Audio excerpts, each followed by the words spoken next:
could be us. So back to what I was saying. Could be us.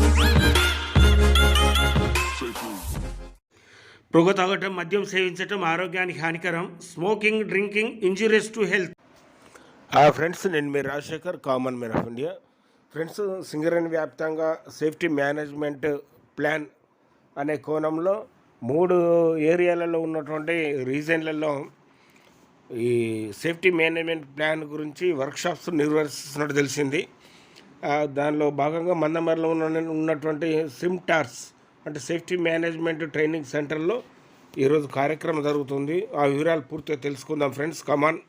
Safety management plan మనం తయారు చేయకముందు risk management plan అని మనం తయారు చేసుకునే వాళ్ళం.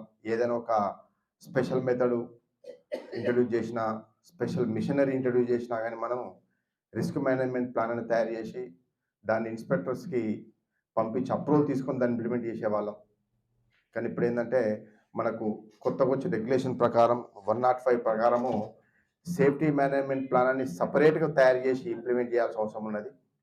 కాబట్టి దానికి అనుగుణంగా మనము సేఫ్టీ మేనేజ్మెంట్ ప్లాన్ అన్ని మైన్స్ సంబంధించి అన్ని యాక్టివిటీస్ సంబంధించి మనం చేసుకున్నాం. వాటిని మనం రెగ్యులర్గా మనకు అందరూ తెలుసు, షిఫ్ట్ మీటింగ్లో ఏదైనా ఒక యాక్టివిటీకి సంబంధించి మనం దాన్ని పునశ్చరణ చేసుకుంటూ మన మైండ్స్లో సేఫ్టీ ఇంప్రూవ్ చేయడానికి మనం ప్రయత్నం చేస్తున్నాం. దాంట్లో భాగంగా మనము గౌరవనీయులు గురువయ్య గారి ఆలోచన మేరకు మనము ఫ్యాటల్ యాక్సిడెంట్స్ కానీ, సీరియస్ యాక్సిడెంట్స్ కానీ, రిపోర్టబుల్ యాక్సిడెంట్స్ కానీ తగ్గించడానికి ఈ సంవత్సరం మొదట్లో మనం టార్గెట్ పెట్టుకున్నాం. దాని ముఖ్యంగా ఫ్యాటల్ యాక్సిడెంట్ 50% తగ్గించాలని మనము ఒక టార్గెట్ పెట్టుకున్నాం. మన న్యాయంగా ప్రతి సంవత్సరం ప్రొడక్షన్ మాత్రం పెట్టుకుంటాం, కానీ సంవత్సరం మనము సేఫ్టీ సంబంధించి కూడా టార్గెట్స్ నిర్ణయించుకున్నాం. దానికి అనుగుణంగా కూడా సంస్థలో పనిచేస్తున్న ప్రతి ఒక్క ఉద్యోగి సమర్థవంతంగా పనిచేశారు కాబట్టి దాన్ని ఫ్యాటల్ యాక్సిడెంట్స్ మనం తగ్గించుకున్నాం. ఈ సందర్భంగా నేను ప్రతి ఒక్కరికి శుభాకాంక్షలు తెలియజేస్తా ఉన్నాను.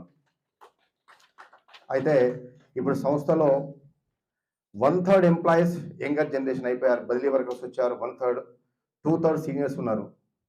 యావరేజ్ ఏజ్ కూడా ఇంతకుముందు డిఎంఎస్ గారు చెప్పినట్టుగా ఆల్మోస్ట్ 45 నుంచి 55 మధ్య ఉన్నది.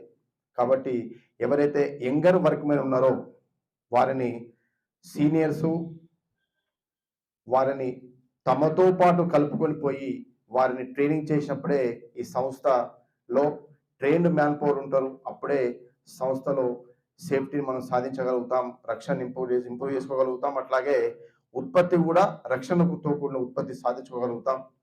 దానికి అనుగుణంగా మనం రీట్రైనింగ్స్ మనం చేసుకుంటా ఉన్నాం. అయితే ముఖ్యంగా దీనికి సంబంధించి ఏదైతే సేఫ్టీ మేనేజ్మెంట్ ప్లాన్ సంబంధించి ఇప్పుడు కార్యక్రమాన్ని నిర్వహించుకుంటున్నామో ఈ సందర్భంగా ప్రతి ఒక్కరికి నేను శుభాకాంక్షలు తెలియజేస్తూ ఈ కార్యక్రమం దిగ్విజయం కావాలని, ఈ కార్యక్రమం చివరిలో ప్రతి ఒక్కరు చాలా చక్కటి అవగాహనతోని ముందుకెళ్ళి సంస్థలో రక్షణ సంబంధించి ముఖ్యంగా బెల్లంపల్లి రీజియన్లో చాలా చక్కటి రక్షణతో ఉత్పత్తిని సాధించాలని, బెల్లంపల్లి రీజియన్ సంస్థలో పతాక శీర్షణ ఉంచాలని ఆకాంక్షిస్తూ ప్రతి ఒక్కరికి కృతజ్ఞతలు మరియు శుభాకాంక్షలు ముగిస్తున్నాను. జై హింద్, జై సింగరేణి.